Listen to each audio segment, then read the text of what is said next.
Bonjour. G'day. Hello. Bonjour. How bad was my French?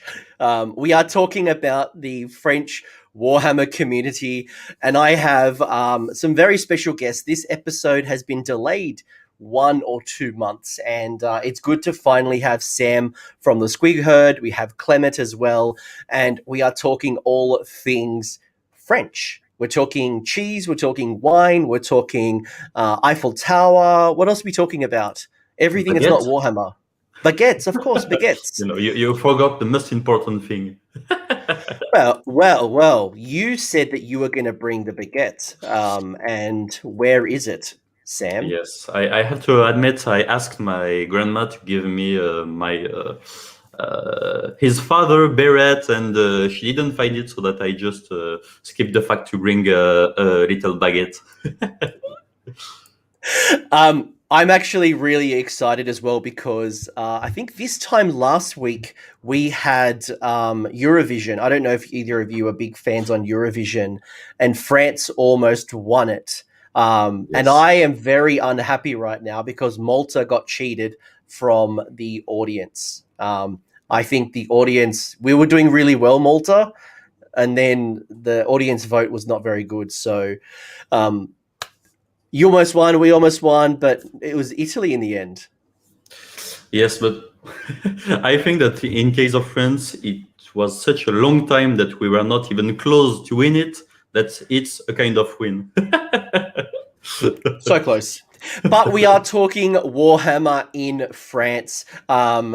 Before maybe I get into, a little bit about the community and understand, for anyone as well who's in the French community or is even interested in French content, I would highly recommend the Squig Herd. That's right, the Squig.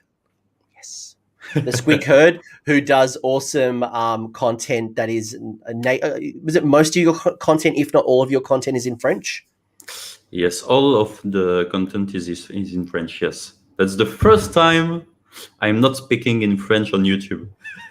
Yeah, I was actually looking for some of your English-speaking language, English-speaking videos, but we've also got Clement as well. Clement, hello. Yes, hello everyone. Nice to meet you. Clement's on a little bit of a delay, so if he happens to take a second, there's a bit of a delay between Australia and Scavenland, wherever you are. I'm from Vincennes. It's near Paris, so I don't know what I'm lagging right now, but I will do my best to fix it during the live. That's all right. We'll talk about cheese. We'll talk about grapes. We'll talk about. By the way, I've been to France, and it was interesting. And I don't know how you feel about this, but when I went over to Paris, I got warned by a lot of people that, French people aren't very nice and it's very rude. And I heard all these bad things. And I'll be honest, I didn't see that at all. And I think part of the reason, and I don't know if this is a little secret you guys can talk to me about, but I tried to speak a little bit of French. I would try to at least say, hello, please, thank you, some of the very generic things. And once the people would realize that I'm trying, not getting very far, they would then speak English. But I've heard rumors that if you go to Paris or France and you just start speaking English, they'll pretend not to hear you. Is that true? The fact is that it's really appreciated that you try speaking French, because to be honest, the language is very, very, very hard. So hard that it's not easy for French people, even to French people, to speak properly French. So see, as a guy coming from Australia, you try speaking French, it's really appreciated, yes.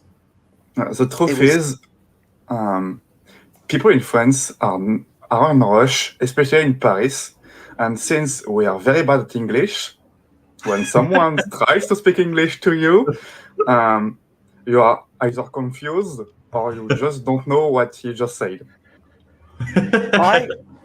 I was blown away. So if anyone has the opportunity to go to France, And obviously I'm conscious of borders and all that stuff right now. And let's pretend we're in a new world. I would love to come back. I was surprised how much I enjoyed it.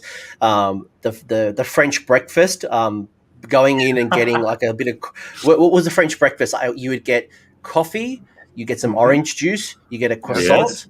you get some baguette, Baguette. and Yes. is that it? Not wine. No, Yes. no, why? A bit of but fruits. yeah. Sometimes like a little bit Confiture. of fruit. How do we say it? Marmalade. Marmalade. Yes, exactly. Yes. I would have just like butter, but Sometimes some eggs. no, that's not. But what surprised me was dinner. But, you walk around Paris, which is where I spent most of my time. You walk around Paris and people have like a baguette in their backpack and they're just eating their bread all day. And then at night in the park, you buy some meat, you buy some cheese, you buy some wine, and people just eat their dinner snacking in the park. Exactly. And because you're eating all day, but you're only eating very small amounts, like you're always snacking, as opposed to having like really big meals. Is that true? Is that like, because that was what I experienced when I was in France. I think that both are true, that we do some big dinners and we eat all the time. That's because of the baguette. And as you say, we just bring baguette, cheese, wine, and we have everything we need. It was so good. And I hope people are excited to go to France. Sorry, Clem, what were you going to say?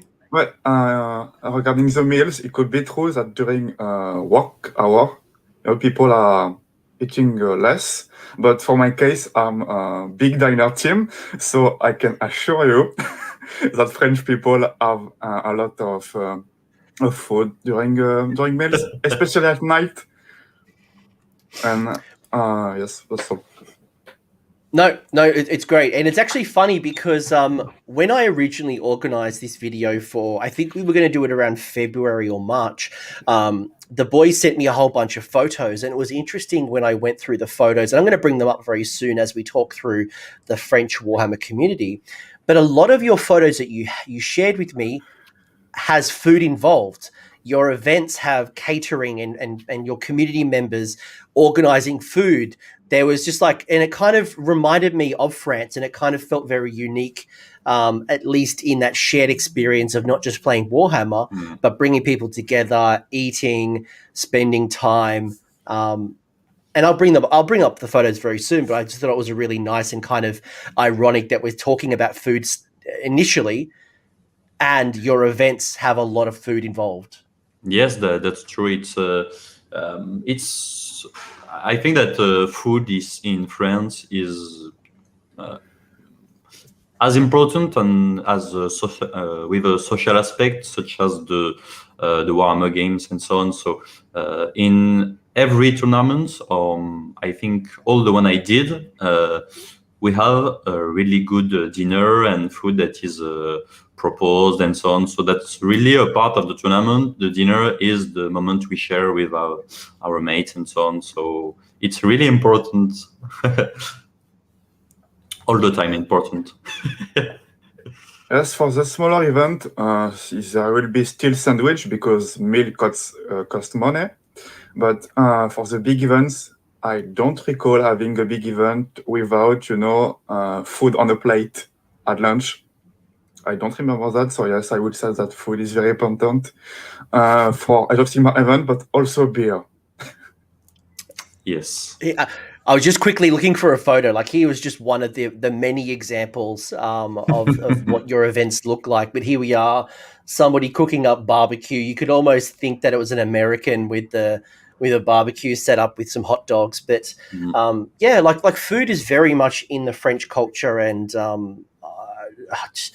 just amazing. But let's go back to the start. Let's pretend that I have never been to France. Or I'm somebody who maybe wants to go to France. I should stop sharing. Ignore me. If I want to go to France, and I'm thinking about, like, what's it like? Like, talk to me about what it's like living in your community, and maybe how it might be a little bit different from other people's communities. Well, honestly, I don't really have anything to compare because I always lived in France. But I will say that there is always something to do in France, whether you live in Paris or in the provinces. The French life, I think, is great, and there are plenty of cultural places or museums to visit. But to stay in the hobby section, I think you have one thing to know is that in Paris there is a dozens games workshops, and it's very cool to have this. No, that's I did notice there was a lot of Warhammer stores in France, which is the complete opposite to, say, America, where America is all about the independent gaming companies as opposed to actually Games Workshop stores. How do you think that's influenced your community and maybe the popularity of, say, Warhammer? And I know 40K is also big in France as well.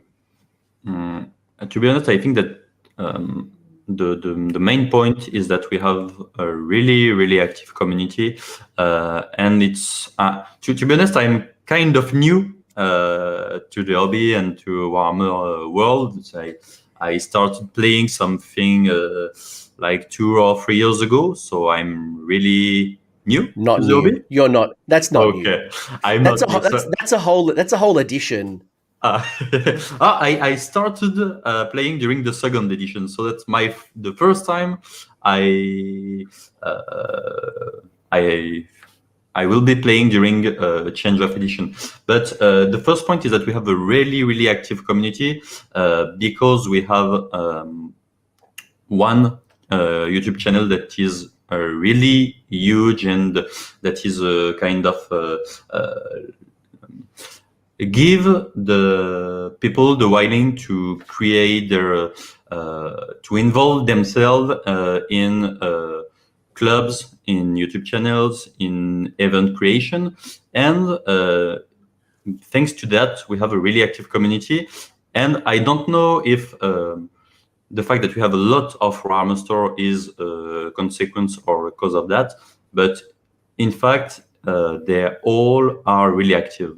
And that's, I think, mainly because we have one channel that is really huge and propose some huge events and a lot of content and so on. So that's really a virtuous cycle. Is it the word? I think it is. So that's it. Yeah, no, that's awesome. That's really cool. And what surprised me when I went to France was, and it blew my mind because in Australia, it takes me it takes me like 24 hours to come to your country. And I remember when I got to Paris, I took the train from London to Paris and it was like 90 minutes. It took like 90 minutes. And like, to me, that's crazy. To catch a train from another country to go underwater through the tunnels and then arrive in another. That's crazy to me. Yes, I was a bit disturbed by the chat. So I did not hear. I'm sorry. I told you not to. I told you to ignore the chat. I said I will handle the chat. I will ignore the chat. You fell in the trap. And I also want to give some big love to Sam, who's donated some money to the stream. Sam, thank you for your support. Much love. Thank you very much for that. No, look, France. I really enjoyed it. It sounds like I'm like a tourism go to France. Like, I really enjoyed it. And I guess I want to kind of just talk about spotlighting the differences in our communities. I'm going to share some photos, as I said, and just talk about what it's like being in France. And maybe if you want to go to France, good opportunity to go to an event and play Warhammer and experience the culture. But also to appreciate that the way that I play Warhammer in Australia is very different to America and to England. And I've personally experienced that. But then talking to the likes of Germany and Russia and Italy and now yourselves, I get to understand how similar our worlds are, but also how different we are. And sometimes you might have a really cool idea that I could borrow and we can all learn from each other despite being completely different communities. We don't all play the same version of Age of Sigmar. So to kick off the conversation, I guess I want to know what is your favorite French foods? Oh, that's a really hard question to French people, you know. All right, if you were to tell me to go get something, what would you recommend me to eat? I will really recommend you to try the cheese. I tried to find tradition, and it's French fondue. You know, cheese fondue. Okay, like You know, the fondue. it's molten. Like, yes, it's a molten cheese. It's not really COVID friendly, but you all have some bread and a lot of cheese and molten cheese, and it's really delicious. It's a plate that comes from, I would say, a particular region, which is the cold region in France, and people have to warm themselves thanks to that food. well, it's winter it's winter right now where I am, so anything that sounds warm sounds very nice. Zach in the chat saying, is it raclette? It's the same region, but it's yes, Clément. The cheese specialist will speak. No, I was saying that raclette and fondue was similar but different because in the case of raclette, it's not the same device you use to cook the cheese, but in a raclette, the major difference will be that there is ham, you know. I lost the word. That's okay. That's okay. Oh, sorry, but yes, there is ham and everything related to. I will check. Everything related to Google Translate. Yes, let me check the word because I lost it and it's very uncomfortable. Yes, to meat. Oh my god. Yes, meat. If I was invited to the squig herd, I guarantee you I would be Google translating as well. Like my don't worry about it. Don't worry about it. It's like the fact that you I know that word, but I just lost it. It's all right. Don't worry about it. Don't worry about it. So like how did you get into Warhammer? Is wargaming something that's big in your cultures? Obviously, in the likes of the UK, for example, England, there is this culture, and the weather is obviously very. You've got to have a lot of indoor events, and it's obviously Games Workshop is so big in the UK. But how did you both get into Warhammer, and is Warhammer, miniature gaming, tabletop, fantasy, are these things popular, or like what is it like in France? Maybe Sam. Clem, you go. In a way, they are. If I recall correctly, wargame became a thing, a popular thing, back to the Lord of the Rings movies, because in that period, Hachette released in bookshop a collection like Mortal Realms and Warhammer Conquest, but for Lord of the Rings, and a lot of people got into Warhammer Battle and Warhammer 40k thanks to that. Exactly. Is that how you started, Clem? No, I'm quite new to the hobby. I knew Warhammer 40k back to the V6, but I was young. I think I had like 12 years old. Not 12 years old. Don't push it. And the whole book was too complicated for me at the time, so I dropped everything for a long time before rediscovering the license via Total War Warhammer and the Vermintide games. So you came from the video games. Yes, absolutely. Yes, in my case, it's a bit particular. I started all of that because of, or thanks to, I don't know what what I have to say. One babysitter. Is it the word is it okay in English? Yeah. Babysitter. Yes. Yeah. So he pushed me in two things: video games and Warhammer painting. So at this time, it was Warhammer Battle. I was a bit young, and as a teenager, I didn't have that much money to buy a lot of armies. I wanted to start three things: Tomb Kings, Lizardmen, and Greenskins. And because I was very tall for my age, and I wanted to play or to start with a friend of mine that was really little, slow. He played goblins, and I played orcs, normal. And I started Warhammer with that. But I think, as most of us, I stopped during something like 10 years. And I started again after finding a job and things like that, with painting, mainly because my first love in Warhammer World is painting, and because there is one moment you have 4K of Night Owns, 5K of Night Owns, 6K of Night Owns, and you say, okay, maybe I will have to play and put them to live. So I started playing at this moment, something like a bit more than 2 years ago, I think, at the really beginning of 2019. So Yes, you I That's started awesome. with that. you start Yes. at the V2, so I think you start just after Soul Wars. Yes, exactly. I bought some minis during summer 2018, just Okay. after Soul Wars, because Night Hunt blew my mind. But I started to buying an Iron Joe, start collecting because it's Greenkins. But I really started playing with Night Hunt and with this at this moment. So that's why I said I'm a kind of newbie and a really recent player, you know.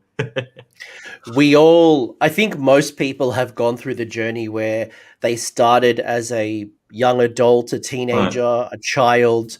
They didn't have a lot of money and they played the game. Then they found girls or boys. They dropped off for a little bit, and then they Exactly. come back. They come back a little bit later when they've got money. Most people have done that journey. If you Yes. started young, It's really amazing because it's for most of people we play with, it's every time the same pattern. So it's really amazing, as if you were touched by the cursed when you were young. You make a break and you come back something like 10 years later, and it's really fun to see that it's really often this pattern of hobby journey. Yes. There's a lot of new players to Age of Sigmar where people that dropped Warhammer Battle at the V6, the V7, or the V8, and they came back during the V2. Thanks to the new rules that, to me, make a lot of people return to Warhammer. So that's good. I think there's another thing as well is that when I don't know what it was like for you both, but when I was a kid, because I started playing Warhammer games, you know, whether it was Hero Quest, Blood Bowl, Warhammer Fantasy Battles, I started playing that in the late 90s, you know, 97, 98. And back then, geek culture, being a nerd, wasn't cool. And you know, a girl would never step foot in a game store. I used to run like a Friday night games club with a few other friends. A girl would never step a foot in there. But now there's so many of the opposite sex. I wonder if the generation who are starting right now will even drop off anymore, because girls can find this cool, and I don't have to stop playing it. Not that girls asked me to stop playing it, but you know, my focus was so somewhere else. But you know, now girls and boys and everybody plays the game. You know, it could be something that I meet somebody at a tournament, or I meet them at my hobby store, and we paint together. And who knows, the world is a different time. Yes, that's that's really true. In fact, I think that there were a period that this kind of hobby was exclusively for people that were maybe seen as geeks and people like that. And I don't think it's the case now. And it's really funny because I think that things are shifting a bit all the time. At the moment we thought that it was a universe that was for geeks, and now, for example, with tournaments, some people are a bit afraid to go to tournament because they have an image.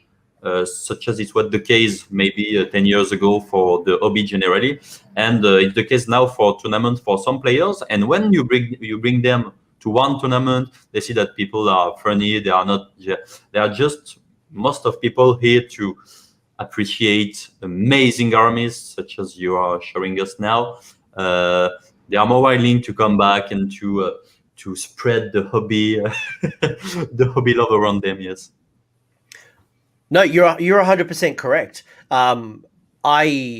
Because I run events, I run some quite large events, and people are always hesitant to come to an event because they're worried about this perception of, really overpowered, win at all cost players, and they're going to have a really bad time.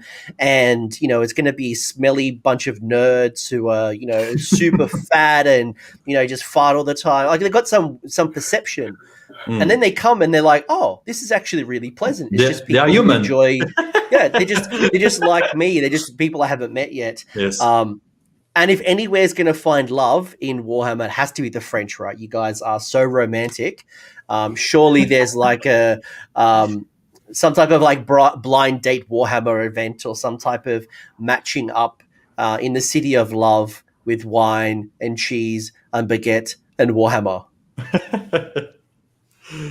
No.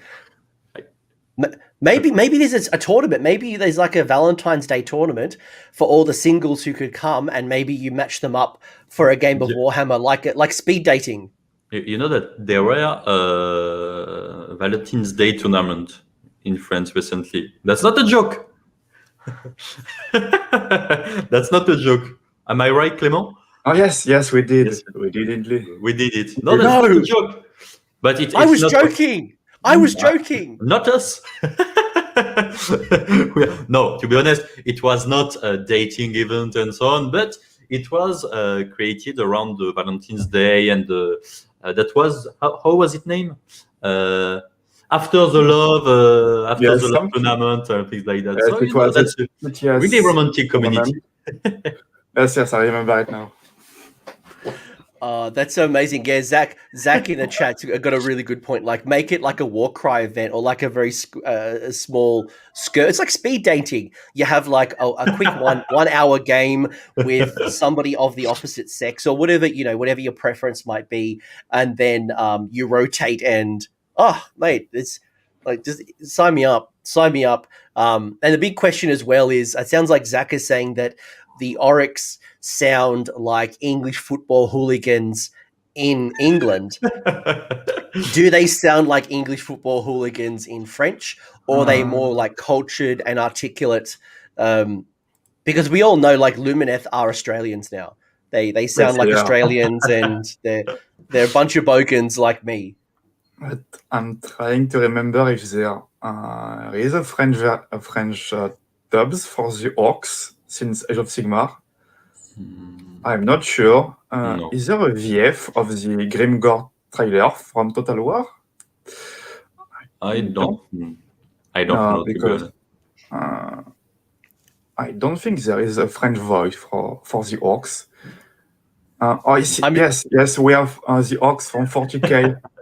There is a VF of the game Warhammer 40k Space Marine, and I think that they do sound like hooligans.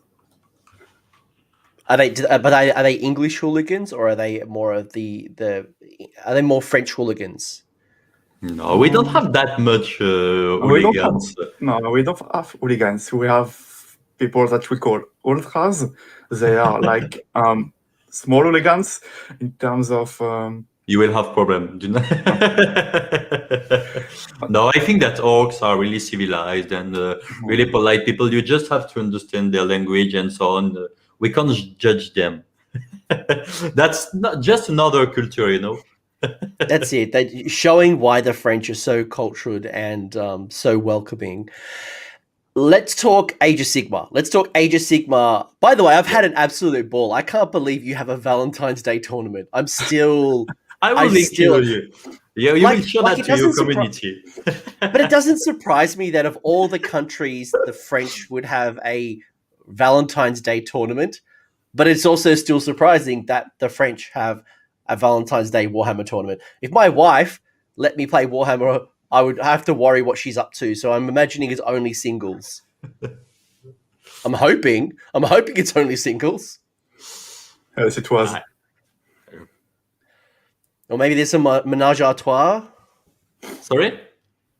I said maybe there's a menage a trois. Like a three. Okay. Sorry. Yeah. Ménage à trois. I did not understand. Yes. No, but because my French was poor. I'll go back to saying bonjour. Yes, you will come back and you will have some course with us. All right, so talk to me about France and talk to me about the Age of Sigmar community. And all the photos, by the way, here, team, are of the French community. So these are all from your events. So talk to me about what it's like in France.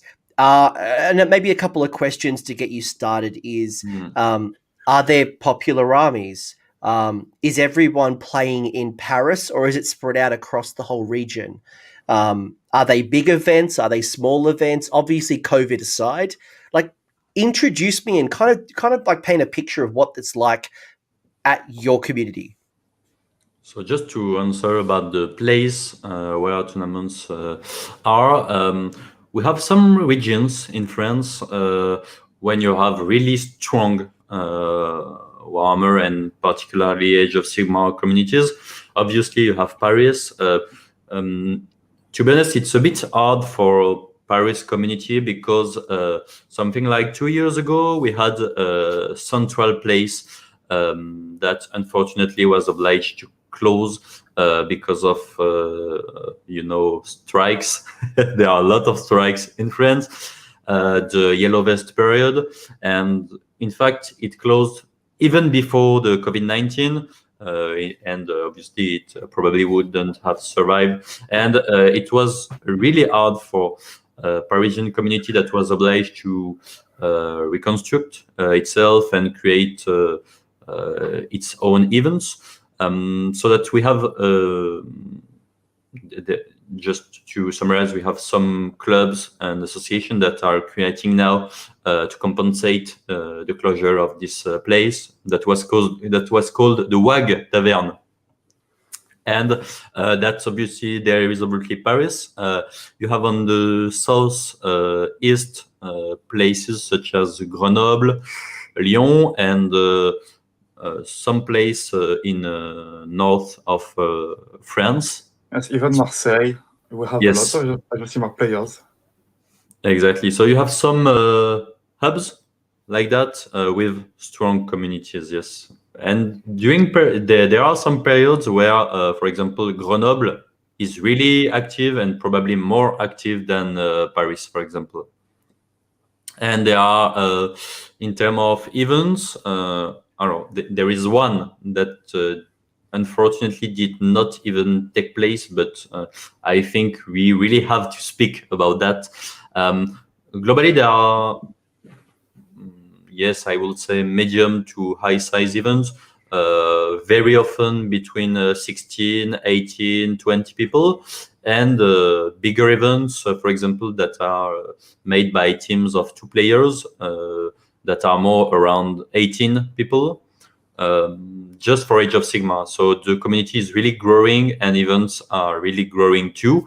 And we will have probably one of the biggest event that was supposed to take place in March last year. And that will take place in October, if I'm right, this year. That is the French Wargame Day. So you probably know in France you have one big channel that is led by one guy alone that started something like 4 or 5 years ago. I don't know. And that created a huge emulation around him and both Age of Sigmar and 40K communities. And this event will be 1,500 people.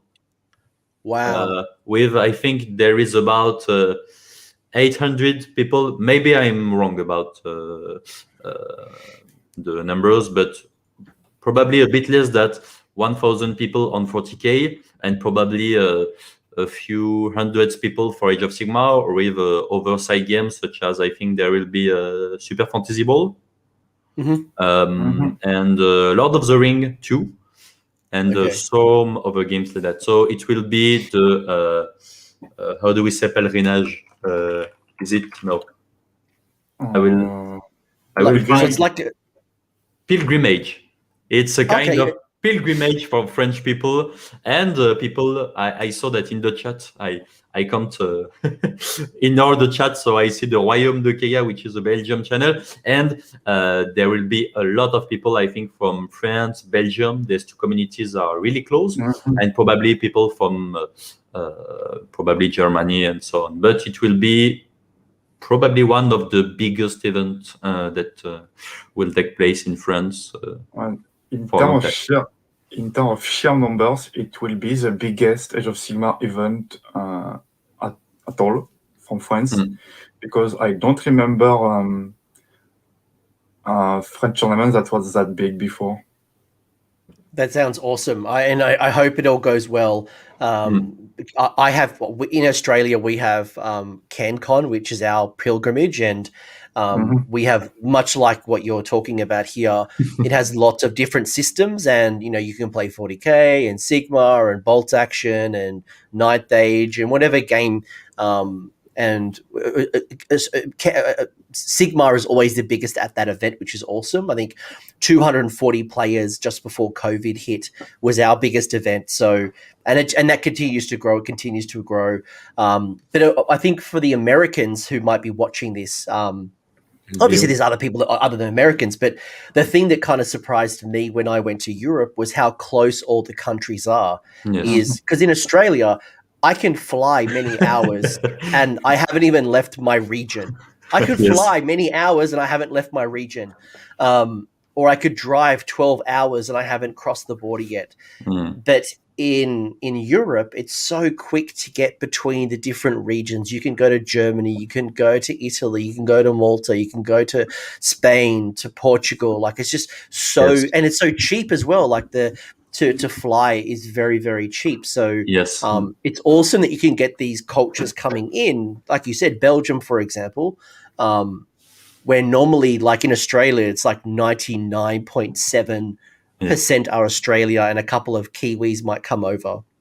Sure, it's a bit harder in your case, but just, as a fun fact, I did my first tournament, not in France, but in Belgium, because it's just 2 hours of car, and we just took a weekend with 3 other friends, and we went, and 2 hours later we were in Belgium for a tournament. There were another one at the beginning of last year. Belgium and French communities, and more generally French-speaking communities, are really close. Yes, some events are done at the, how do we say, frontier? The border. Yeah, close to the border, because you can have, for example, at the beginning of last year, there were the Hammer and Bolter event, and there were people from France, a lot of people from France and Belgium. There were a team from Germany. I think one guy that you met, which is from a YouTube channel, Paradise Gaming. Yes, I met him at this event. German people, there were the faithful people from beta tester player from UK. There were people from Netherlands, and there were one guy that came from Russia with his wife, and that offered one vodka to all of his opponents at the beginning of the game, including at 8 a.m. The Sunday. That was amazing. Yes, That's really cool. Team at the Man Bolter, of course, I played against a Russian that didn't speak English, so we mostly play with fingers. Yeah, I was gonna say, playing between the different cultures must be remarkable. I have never experienced having to play somebody, and I was talking to some of the Asian communities. The very first video I did like this was with the Japanese community. Yes, I see. And we were talking about, some people don't know English, so how do you communicate, and how do you have a game at a tournament where it might be a French tournament, or English is not the best for some people. I think books aren't always translated in a native language, and sometimes there's a lot of errors, so it can make the conversation challenging. But just the opportunity then to as you said, meet the Germans, meet the Belgians, meet the Italians, meet the Spaniards, must be cool. And by the way, what's also cool here is these photos, just seeing all of the tables set up, the great looking mats and boards, and people obviously having a lot of fun, except for the people at the food. I see a lot of like pastries, and I think there was a lot of photos you sent to me that had a lot of pastries. Why are pastries so popular in France? Other than because they're delicious, they're just bloody delicious. I don't know why, but I have to say that in this kind of tournament, it's not a problem to lose a party really fast, because you will compensate with all these good things. Are these people like the? Sorry, Clem, what were you saying? When you lost a game at the round 2, well, you have more time to eat and drink, and that's good. That's exactly that. It's better to lose at round 2 than at round 5. I tell you what, if I get tabled by Karajan overlords in like round 2 or round 3, I just go up and buy some cake and just like drown out my sorrow eating cake and pastry, and those apples might sit there for a while. Okay, so that's I think that's a shared mentality. But even like I remember being in Paris, walking around, and the bakery lines were very, very busy at like 6 a.m, and some of the bakeries that have really nice pastries, chocolate croissants and just different types of tarts and baked goods, they sell out before 8 o'clock in the morning, like just massive lines.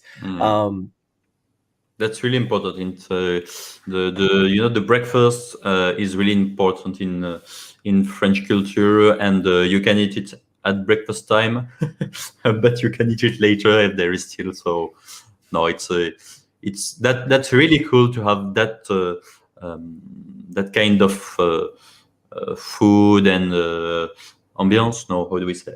Yes, in these events, yes. Are these the friends, or are these hired professionals, or are they the family members or the girlfriends or the boyfriends of the event organizers? That in this case, I'm sure it's wives of tournament organizers. So that's really families. That's awesome.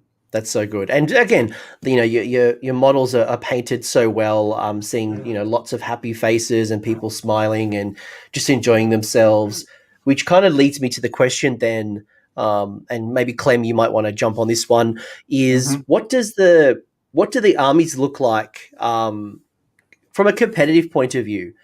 Are there any particular armies that are popular in France? Is it similar to maybe the meta in the UK?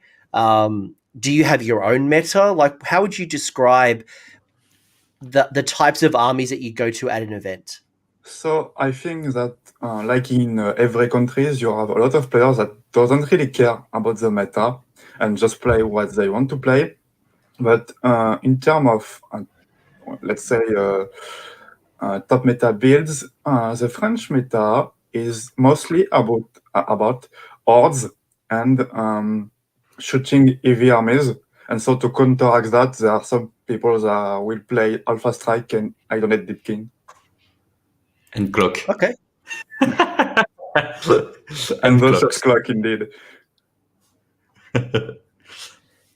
So there's no particular style, like it's probably one, whatever models people enjoy the most, and two, like obviously, and I'm conscious that each country at the moment has a different meta and they can run some events or small events. I'm very conscious of that.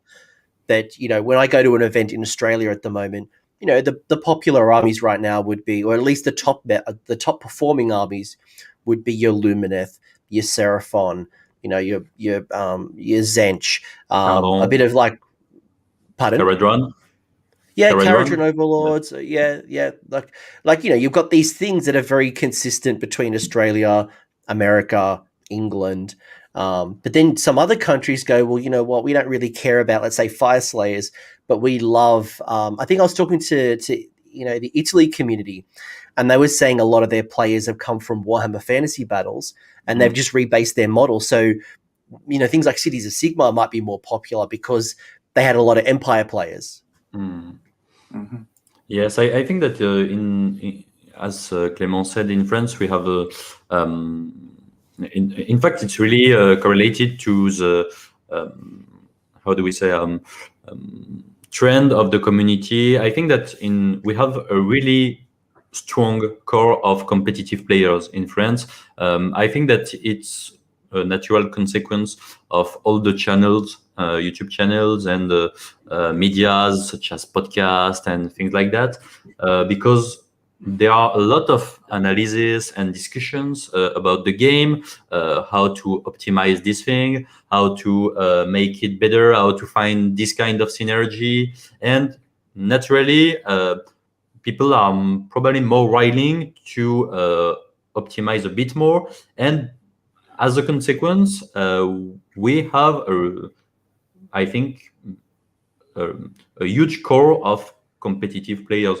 I don't know if it's the same thing, for example, in your case, but in France, we have very often teams that after a while become a team of friends, but at the beginning that are a team of competitive players that want to perform together.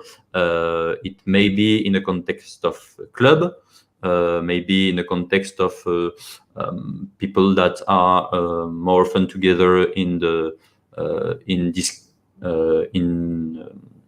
same shop. Maybe they can.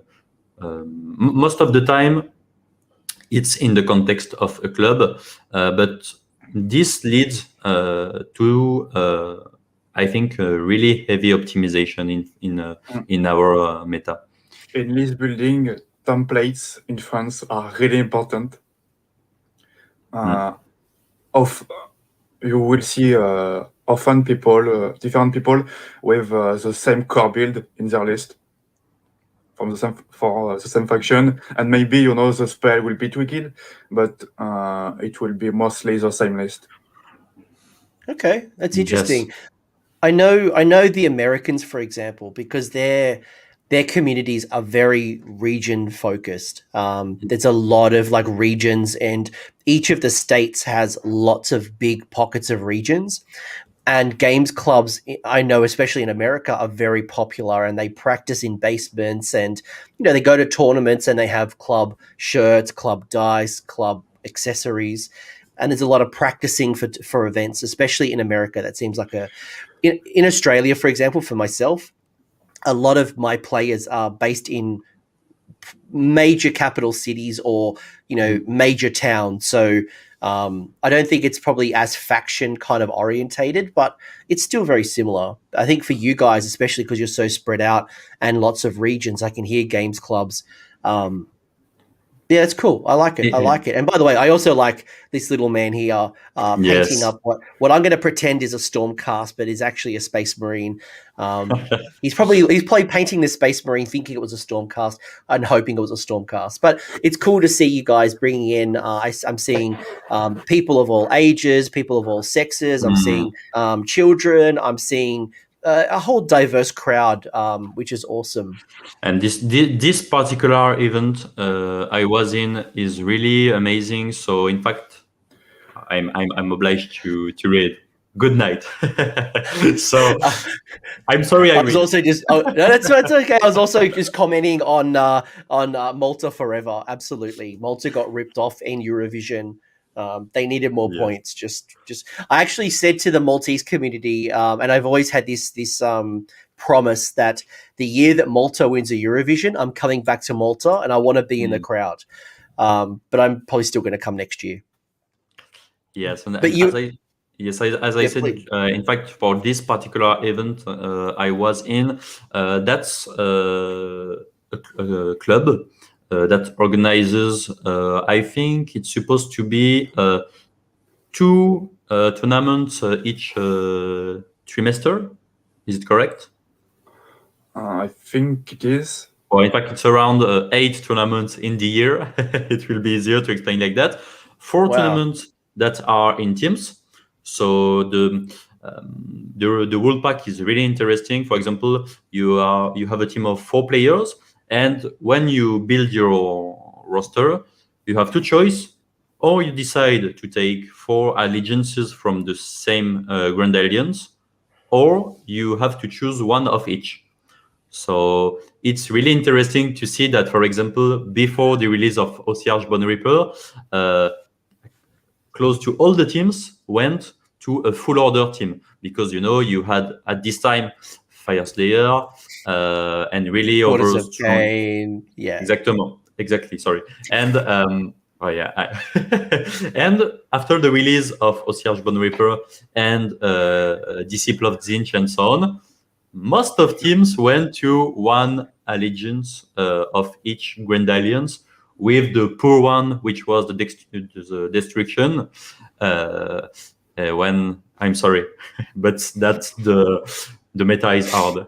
Yes, it's true, and that's really interesting. And in this event, was really nice, because on one side you had the tournament, on the other side you had painting contest among all the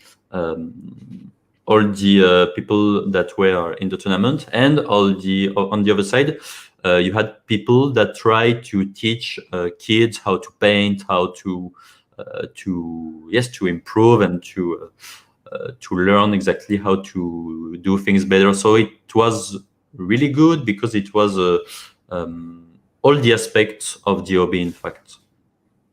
And I really recommend this event. Clem, you were going to say something? I was saying that thanks to the Ossiarch Bone Reaper, we went to full order from roster.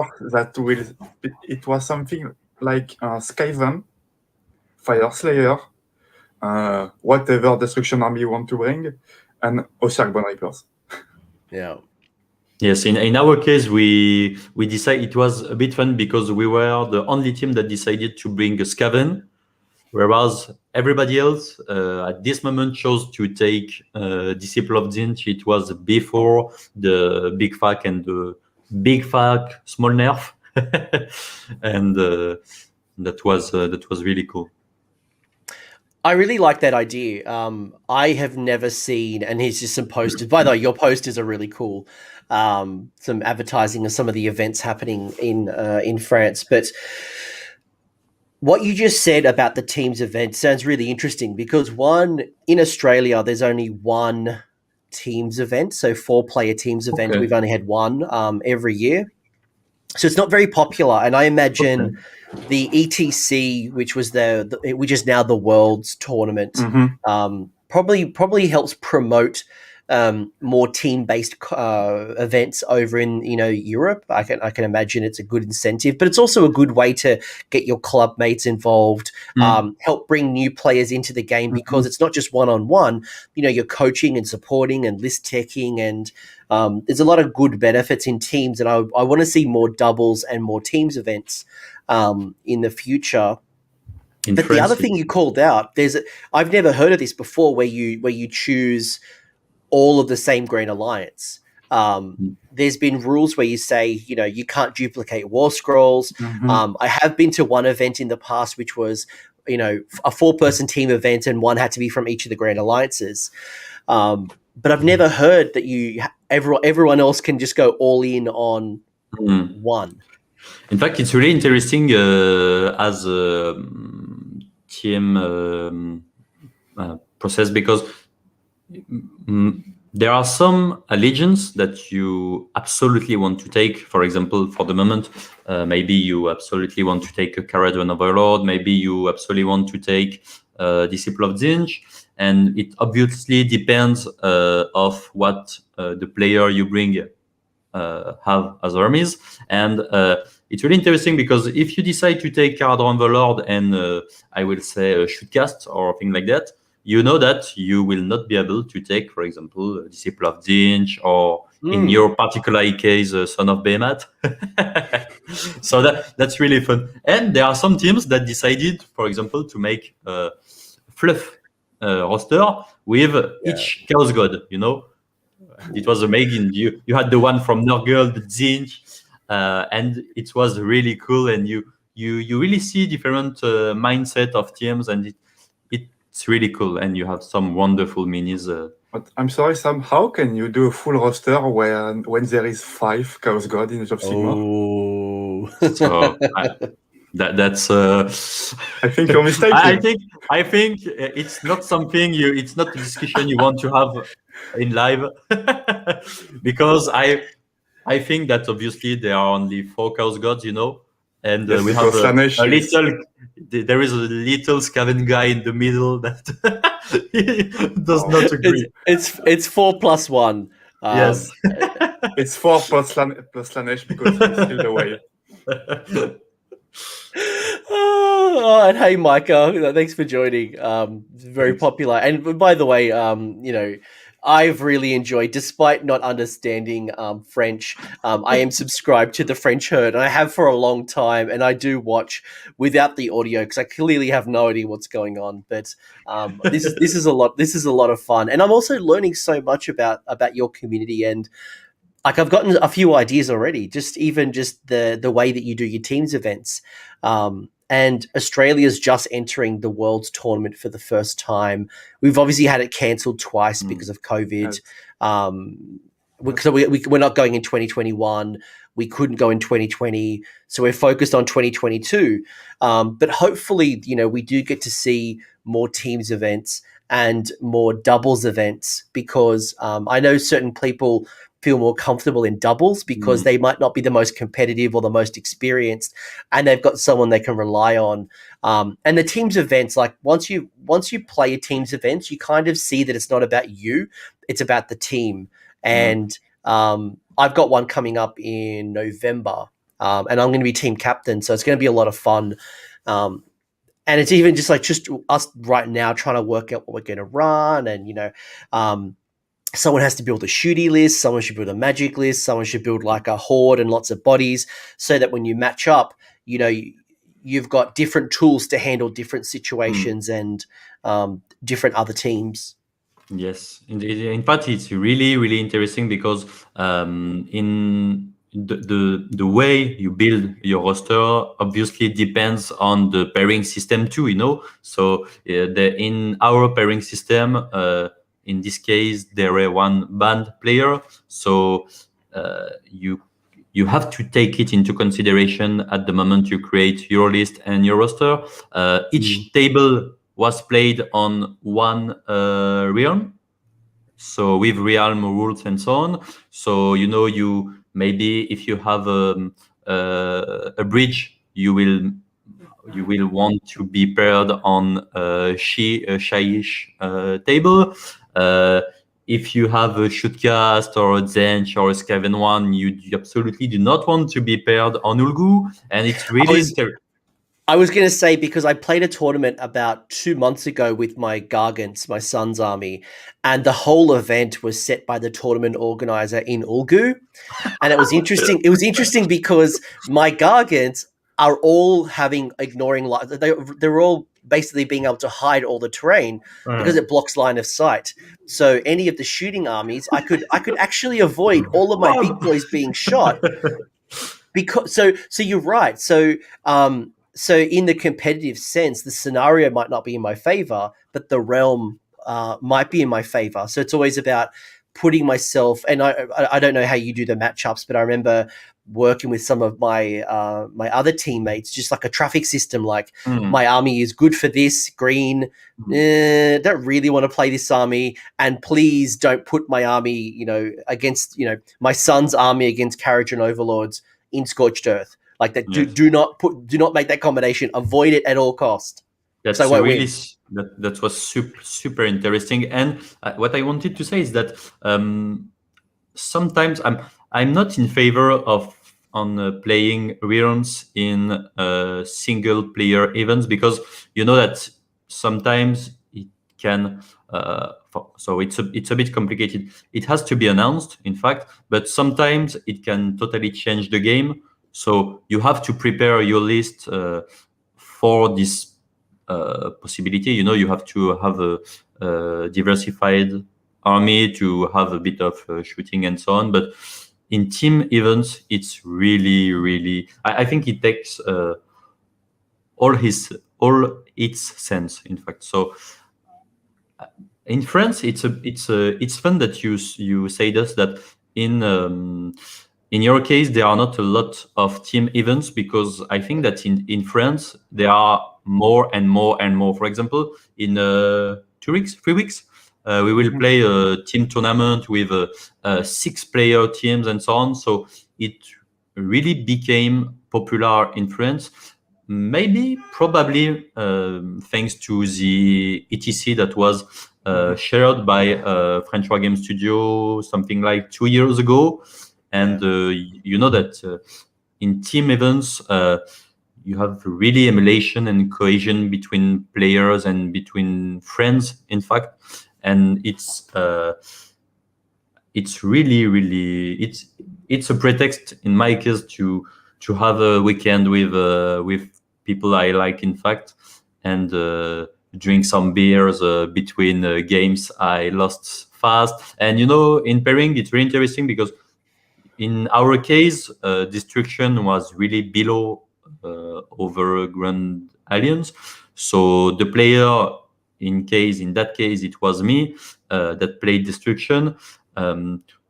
You are ready to sacrifice on some pairing to protect your best chance on other tables, and this is really interesting. And when you manage to take 1 point, 2 points, it's as a victory, in fact, and it's really cool. Clem, anything you'd want to add to that? Oh no, I have nothing to add to that. I think Sam summarized the thing pretty well. So we can go on. No, that's okay. Look, I'm exhausted. Yeah. No, it's good.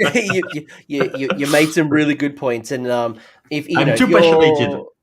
No, it's good. No, it's good. It's really good, and I think I've been playing Sigmar since the first edition, so I've been through 6 years of generals' handbooks and edition changes, and it gets to a point where you've played the scenarios so often, you've done singles events until the cows come home. It's always at 2K. And any way you can get diversity. I ran an event a couple of years ago that was 2,500 points. There's an event I talked to the tournament organizer. His name's Domus. He gives lets you bring like a free Underworld's warband with your army, or he'll give you like a free monster, and just different ways you can spice it up. But I think doubles and like Triumph of Treachery, and even the teams events, and I think for Europe especially, the ETC/Worlds event. And I know there's a lot of buzz right now. I think Italy's going to host it in 2021. Yes. There's a lot of buzz right now about teams events. So that's really cool. And it probably helps the community grow, because you're introducing people, and it's almost like you're coaching them and supporting them as a team, as opposed to, it's a one-on-one match. Go, good luck. Go get the win. Yes. It's really in my point of view. For the moment, I really prefer doing team events, or in the table when you are a team of 2, or in a tournament when you are a team of 4 or 6. I mean, each of us play on its own table, but you have yes, a team scoring system and a team pairing and things like that. It's really, really interesting. Clem, are you the same? Are you all about the teams events, or are you also enjoying the singles? Well, honestly, I like the team events because I'm with friends, but most of the times I have pairings during the events that are absolutely no match, and I really didn't like that. I don't like that at all. So I prefer solo. I prefer solo event because in a solo event, when you face a no match, you will lose horribly, and then you will play against someone with the same result as you because it's how Sweat's pairing is working. Yeah. But in a team event, if you get unlucky, you can be table every round, all the day, and it's really painful. Yeah, but I think that it's maybe because you do not drink that much beer. And I Yes. think that it changes a bit the point of view. Plus the fact that you are a Scaven, so that the team notion is a bit special for you. Well, he's got his new war love machine rules with hidden little boys in his clan rats. So It's so cool. maybe the next team event's going to be good. But we talked a lot about events. If I was listening to this and thinking about coming to an event in France or Paris or even one of the bordering events, in a region that's not far, what are some of the big ones that I should look out for in your community? There is a Mega Bash in Lyon, so it's the Mega event Bash? with the picture is that event. In Grenoble there is big event at least once a year. Those Malmul events, Bash. yes, the Malmul Bash. In fact, It's, this club is called the Confrérie des Malmouleux, and they organize, as I said, 4 single tournaments and 4 team tournaments. The single tournaments are the Malmoul Bash, and maybe you can translate it such as the Unlucky Bash. And the team event is the Mega Bash, which is translated by the Mega Bash. And these events are major tournaments in community. Recently, you have, as you said, there is another one tournament in Grenoble, which is the Double Hammer, but there were only one edition, I think probably because of COVID. And I think as of today, that's the biggest French events, even for solo and teams. Yes, it's the biggest event. I think the best translation for Malmul Bash will be Fumble Batch. Fumble because, Batch. Yes, I think it's a good translation in order to understand why it's called like that. But yes, I think it's the best event in France, because in France we have a lot of medium-sized events all the year, but we don't have that for big event. Yes, just something I would like to add is that there are some clubs that are preparing the end of COVID huge events. I'm speaking about, so I will put apart the French War Game Day, which is huge, colossal, and we did not even have the chance to have the first edition, but probably, at least I hope there will be, it will be something regular in the future, maybe one a year. But there are clubs that are really preparing the out of COVID or thing, events, and some clubs grew up a lot in the past year. It can seem a bit strange because they did not have the opportunity to play a lot, but they invested their time in creating table and events, partnership with a place to put players, to organize weekends for tournaments. And there is one which is the Lutin du Cotentin. It's a bit, I think it's in English, it's a bit strange. That's all right. That's a club that organizes a tournament, the one we will do in 2 or 3 weeks. And that will probably make one huge tournament in the future. Huge, I mean probably more than a few hundred people, I think. Maybe, I don't know. Maybe around 100, but they are doing some amazing table. And with the thing that is, from my viewpoint, really appreciated is that I think that the table standard of, I mean, in terms of Scenery. yes, in scenery, tends to be really, really high. You know that in some of the screens, the mats are really nice. The atmosphere of the table, you know, in the background with the lava, it's really, really, really beautiful. And with time, tables are more and more and more immersive and beautiful. Yes, it's thanks to Sam and his tutorial about the scenery that we have so beautiful table in France. But yes, indeed, the battlefield are becoming more and more, I will say, fluff. Immersive, yes, it's the word. Fluff. I think people are expecting more and more from. If I'm giving up a whole day or a whole weekend to play Warhammer at a tournament, I don't want to play on some crappy board with some books and some really crappy scenery. I think we're not demanding it, but as a tournament organizer, I want to put the best representation of myself on the tables. And I want you to have the best time that you can have, and you're spot on. The immersion is super important. So I absolutely agree with all those points. And you know that in fact, even on YouTube, tables are more and more beautiful. Even in battle reports, you know that in English-speaking channel. I will not even say play on tabletop because it's amazing, but it's the tables become so nice that you just want to play on this kind of atmosphere and things like that. No, I agree. Absolutely agree. And it sounds like you got some really cool events coming. And if there's anything like my community, the minute that the restrictions started coming down, our events are selling out within an hour. My personal event that I've got 100 players coming to in October, I think it's sold out in like 45 minutes.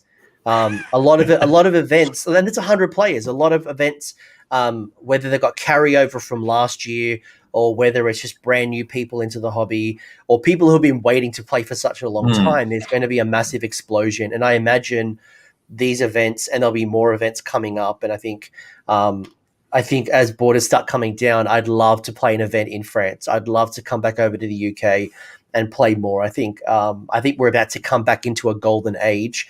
And I think even the meta might reset a little bit, because I know when I first started playing competitively, when COVID kind of finished, well, not finished, but like kind of restrictions came down. Yes. I couldn't be bothered. I just ran the most fun army that I wanted to run.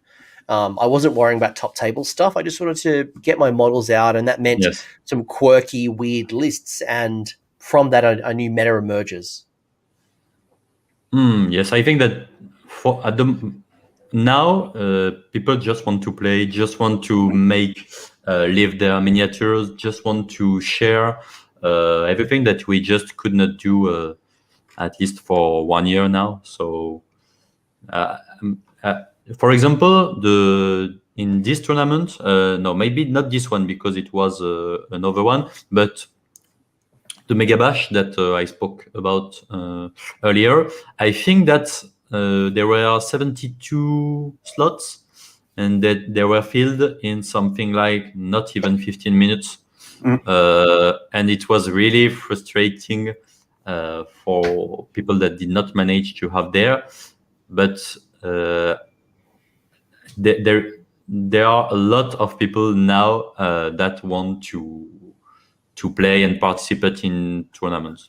Yes, after so much restriction, people just want to play. I think that we won't be concerned by metagame, because first, let's be honest, the meta of the V2 is becoming really stale for a while now, and then until the V3 will be released, and we will have to figure out how this version will be working.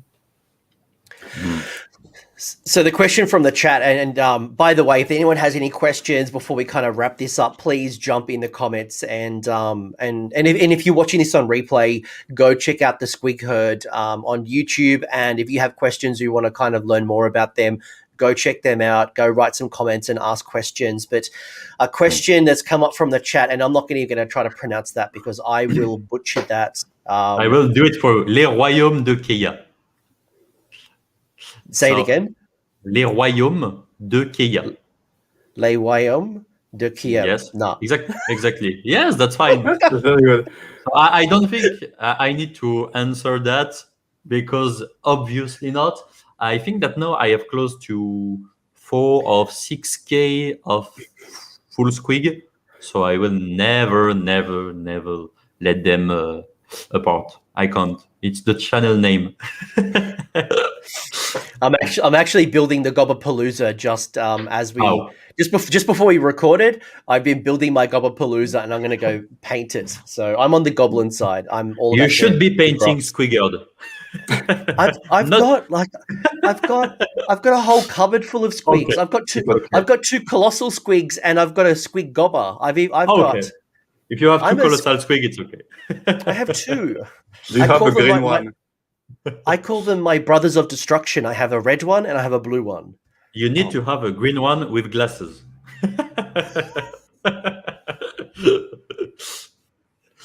All right. If there's no more questions, I'm going to ask you both one final question, then we're going to kind of bring this home.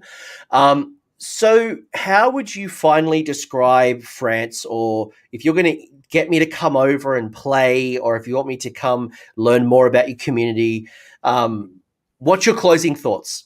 Talk to me about the French community, bring it home, tell me about how awesome it is, tell me why I want to come over, and how many baguettes you're going to give me for breakfast. Well, we can provide you as many baguettes as you want, first of all. All right.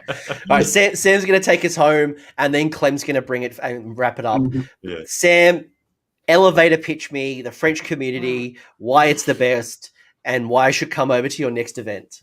So I think that, first of all, the French community is really active. Do not hesitate to take contact with clubs that are growing and organizing. So these times are a bit particular, but are organizing a lot of things. For example, in Paris now, we will have one place to play every evening from hear it, around 7 p.m. to 6 a.m. It's nice. You can play all the nights, every night of the week, and during the weekend. So that's really cool. We have a really inclusive community. In fact, that if you are a new player and that you want to go to a tournament and things like that, you will be really welcome. And for example, people are really accessible. Yes, I mean that if you need some things to complete your army and things like that, do not hesitate to ask people to give you 2K of squigs or things like that. So Sam, can I have your green colossal squig with glasses? Oh, if you come, yes, you're welcome. So no, that's a really nice and really active community, and that's all for me. All right, Clem.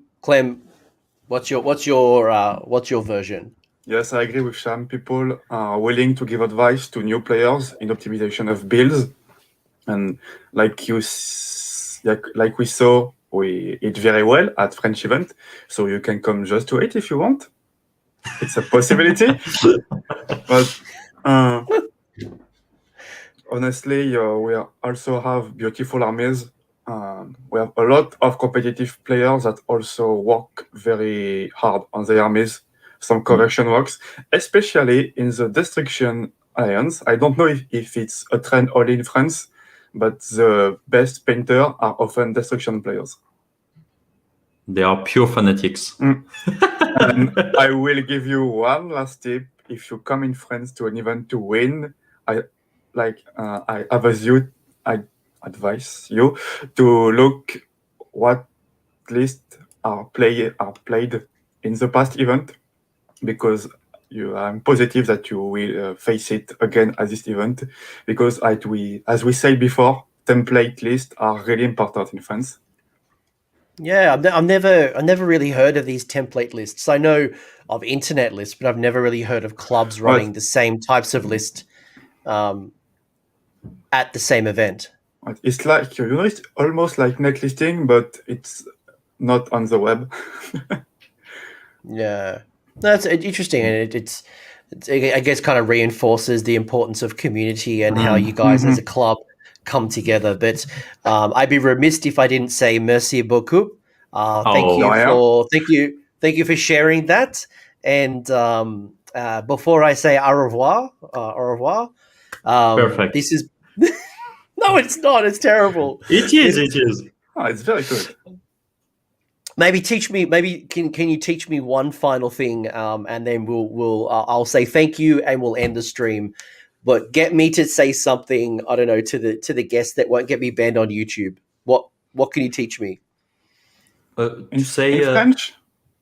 Yeah, in French. Obviously in French. Well, I will ask you not in German. I will learn you the most important sentence you have to know in France. It's the translation of "please play Skaven." So if you can say to people, "jouer Skaven," it will be very good. Jouer French. Jouer Skaven. Jouer Skaven. Exactly. You got it. Perfect. Jouer Skaven. Jouer Skaven. Thank you. You got it. So what did I just say? Play Skaven. Yes, that's a Skaven fanatic, so he will speak about Skaven things all the time, all night and day long. So he's more than happy that an English speaking YouTuber say to everybody, play Skaven. I'm gonna go to a club and there'll be like some remix with some electro beats with my Jouer Skaven. Oh, Jouer Skaven. Merci beaucoup. Au revoir. This has been a lot of fun. I hope you've all enjoyed listening in and learning more a bit about the French community. It sounds like you've got a great community. If people have the opportunity to go to France, Paris, to one of the regions, obviously have a holiday, but also play, clip that. I know someone is going to clip that, and who knows? If you do, tag me, but it'll be a lot of fun. But I would love to come back to France. Yes, sure. You will be welcome. That's being completely honest. I had an absolute ball. I only got to spend time in Paris. I didn't actually get outside of Paris. I spent about a week in Paris, but it was just an absolute ball. I had so much fun, and I'd love to come back. But Sam, Clem, thank you so much for your time. If you want to hear more from Sam, go check out the Squig Herd, really cool YouTube channel. And if you want to talk more to Clem, where can I find you? You can find me also a Squigger, but if you want to face me IRL, you can join the Heroes World solo event, because I will be one of the ref. You're ref? Yes. Amazing. Skaven ref. Cool. That's a bit particular. The Skaven ref. He's gonna be sneaky. Give him some cheese and he will be next with you. That's the common point between French people and the Skaven, you know. There you go, guys. You heard it here first. Go to the Worlds tournament, bring some cheese, give it to Clem, and you'll get the best draw. But Sam, Clem, thank you both for your time. I'll see you both in AOS 3, and who knows what that's going to bring to us. Exactly. Thanks. Have a nice day. Bye-bye. Bye. I hope you found that discussion valuable. If you did, give the video the old thumbs up. And if you have a comment or an insight, leave it in the comment section below. The champions over here are my AOS Coach Patreons and YouTube members. So you guys are bloody legends. Thank you for all the support. If you want to know more about the support programs, the links are below down here in the episode description, along with a link to the Discord server, so we can continue this conversation.